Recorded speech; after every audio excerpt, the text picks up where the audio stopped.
Euh, que le Seigneur vous bénisse ce mois. Shalom à tous les jeunes gens. Euh, vous êtes la force du message. Et je vous salue tous au nom du Seigneur et Sauveur Jésus-Christ. Et je suis dans la joie parce que j'ose croire que ces réunions sont déjà une grande bénédiction pour vous. Et je crois que j'ai été parmi ceux-là qui ont travaillé pour que ces réunions puissent avoir lieu à Kinshasa. Mais je ne suis plus venu comme c'était annoncé, non pas parce que je ne veux pas être là, parce que je crois que chaque fois qu'on se retrouve, ça a toujours été une très grande bénédiction. Mais c'est dû à beaucoup de raisons ici. J'ai organisé des réunions de réveil, comme vous avez vu dans les réseaux sociaux. J'ai reçu beaucoup des hommes de Dieu. Alors il m'est difficile pour les abandonner comme ça. Donc je suis obligé d'être là pour essayer un peu de leur faire partie chacun chez soi. Mais sinon, je suis de cœur avec vous et je crois que ce sont des réunions réussies parce que le Saint-Esprit est déjà de la partie. Aux hommes de Dieu qui interviennent déjà dans ces réunions, que le Seigneur vous bénisse beaucoup. Soyez des gens là que Dieu a pu prendre comme des instruments pour remplir des vases vides.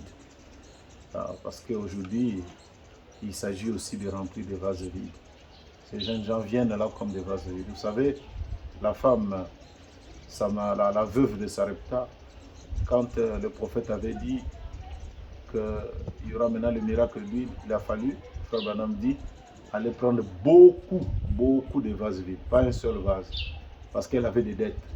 Donc avec l'huile d'un seul vase, ça ne pouvait pas payer ses dettes. Donc il a fallu qu'il y ait beaucoup de vases.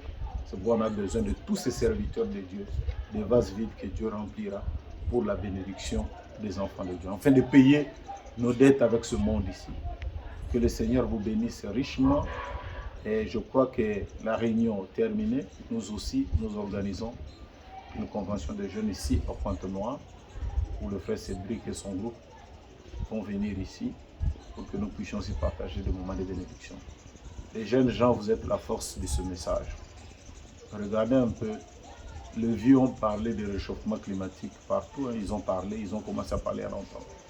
Mais dès que les jeunes gens ont pris cette affaire, la donne avait changé. L'ONU, tout le monde a commencé maintenant à s'occuper du réchauffement climatique. Et je crois que dès que les jeunes vont se réveiller pour prendre ce message, les choses aussi vont changer. Comme ça se change déjà là. Parce que depuis tout le temps, les conventions, ce n'était que des églises qui organisaient. Mais aujourd'hui, là, nous voyons des jeunes gens qui organisent aussi des conventions de jeunes. Parce que quelque part, Frère Branham dit, parfois quand vous demandez aux églises d'organiser des conventions, ils vont vous demander de prêcher comme eux, de prendre leur doctrine, de dire leur doctrine.